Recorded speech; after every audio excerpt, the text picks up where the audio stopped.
हाथों को उठाओ और एक प्रभु भोज को एक हाथ से अपने माथे से लगाओ।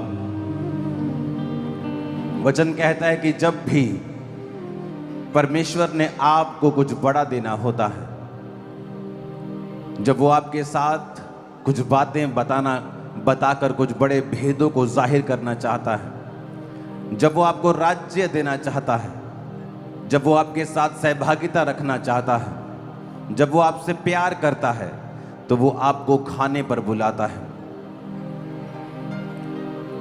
शाऊल को राज्य देने से पहले शमूएल नबी ने उसको अपने साथ खाने के ऊपर बिठाया और उसको खाने का वो हिस्सा दिया जो याजकों को दिया जाता था।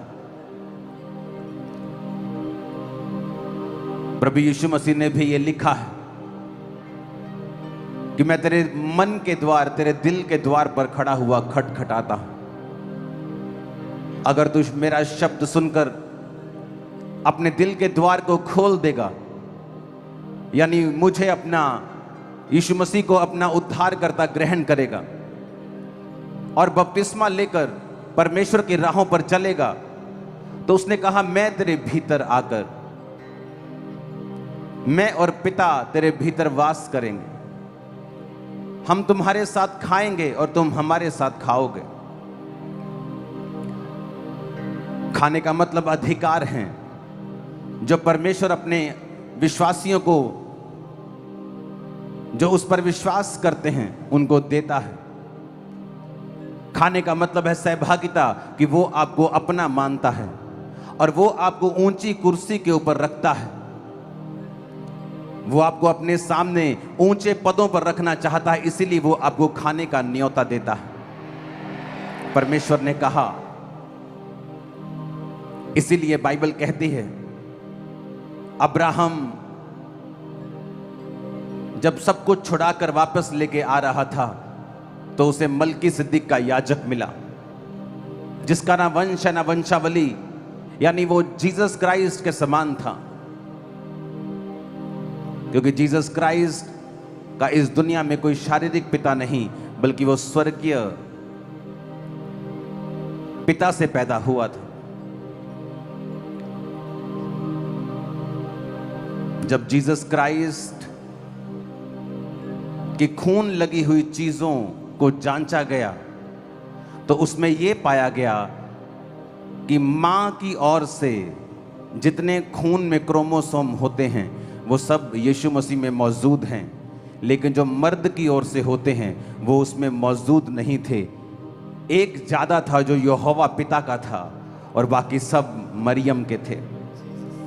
यह साबित करता है कि यीशु मसीह कुंवारी की संतान था और उसने कहा मैं वही खून तुम्हारे लिए बहा देता हूं और वही शरीर तुम्हारे लिए कुर्बान कर देता हूं।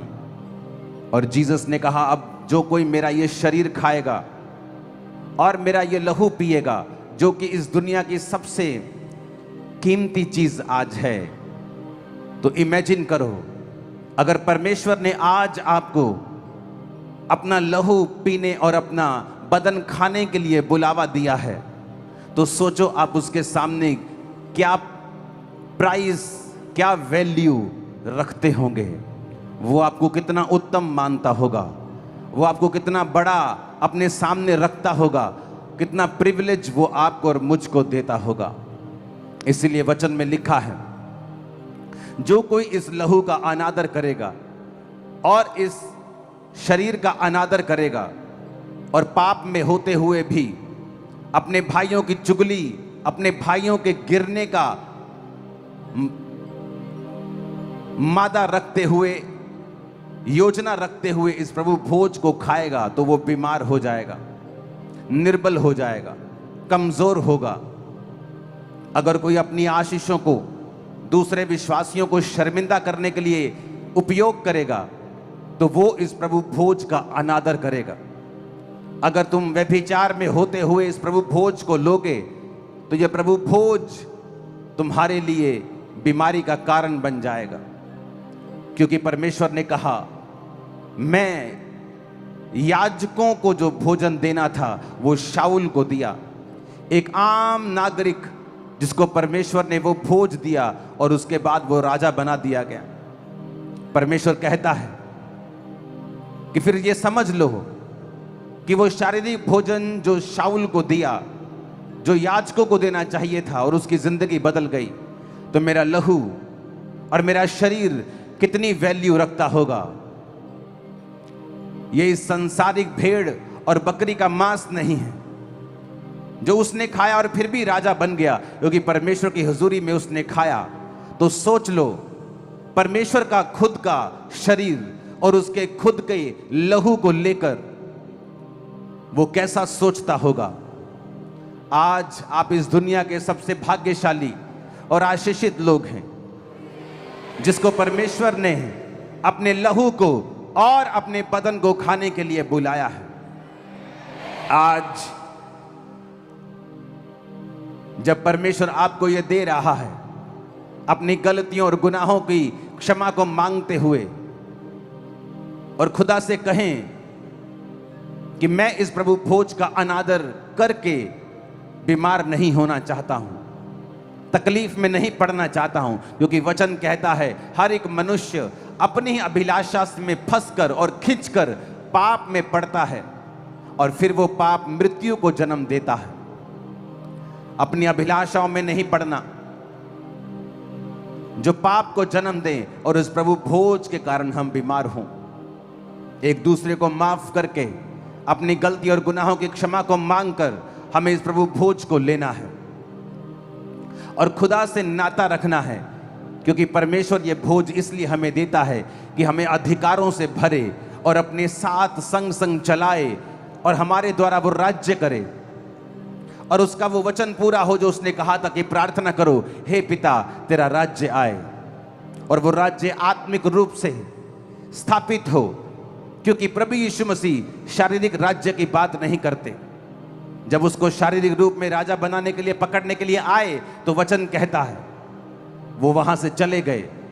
आज जब आप इस प्रभु भोज को ले रहे हैं, तो वो आपको आत्मिक राज्य के लिए चुनता है, आत्मिक राज्य को बढ़ाने के लिए आपको चुनता है, आपके साथ संगति करने के लिए आपको चुनता है, आपके साथ सहभागिता रखने के लिए, गहरी बातें बताने के लिए, गहरे भेद बताने के लिए, आपके संग चलने के लिए वो आपको चुनता है। इसलिए आज अपने आप को ये समझ के रखें कि अगर एक नॉर्मल खाना खाने से शाऊल राजा बन सकता था, क्योंकि उसकी हुजूरी में वो उसकी प्रेजेंस में जो उसका नहीं था वो उसको मिला, वो याजकों का था।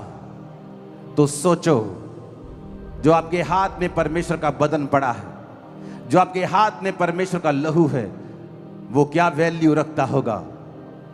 वो आपको शाऊल से भी कहीं अधिक बड़ा क्यों ना बनाएगा। वो तो शारीरिक रूप में राज्य करता था, लेकिन परमेश्वर ने आपको बहुत बड़े काम के लिए चुना है। अपने सिरों को झुकाकर परमेश्वर की उपस्थिति में, जब खुदा ने कहा था 38 साल के रोगी को कि फिर से पाप ना करना, तो उसको पता था उसके पाप क्या हैं। हमें पता है हमारी कमियां क्या हैं। अपने सिरों को झुकाकर प्रभु से कहें। बाइबल कहती है, जब एक अल्प विश्वासी ने परमेश्वर को कहा कि प्रभु वाकई में मेरा विश्वास थोड़ा है, जब उसके पुत्र में से दुष्ट आत्माएं चेले नहीं निकाल सके, तो परमेश्वर ने चेलों और उस विश्वासी दोनों को डांटा और कहा, तुम्हारा विश्वास कहाँ है अल्प विश्वासियों। अगर आपके अंदर विश्वास की कमी है तो भी आप प्रभु से कह सकते, प्रभु मेरे अविश्वास का उपाय कर, तो वो आपको छुएगा। एक पिता की तरह, एक बाप की तरह आप उससे कुछ भी मांग सकते हैं। अपने सिरों को झुकाकर अपने गुनाहों की क्षमा को मांगते हुए, सब क्वायर, सब कैमरामैन, सब लोग, वॉलंटियर्स, ब्रांचेस, भारत के और भारत के बाहर सभी ब्रांचेस, ऑनलाइन देखने वाले लोग, सभी जो बपतिस्मा ले चुके हैं, पापों से तौबा कर चुके हैं, अपना जीवन परमेश्वर के अनुसार बिताना चाहते हैं, क्योंकि इस प्रभु भोज के बाद आप अधिकारों से भर जाएंगे। अपने सिरों को झुकाकर खुदा से कहें कि आप उस सब बातों के लिए शर्मिंदा हैं जो सही नहीं थी, जो वचन के खिलाफ थी। आप क्षमा को मांगते हैं, परमेश्वर मुझे क्षमा कर। अपने हाथों को उठाकर एक हाथ प्रभु भोज वाला माथे से लगाकर खुदा से कहें कि वो आपको क्षमा करे।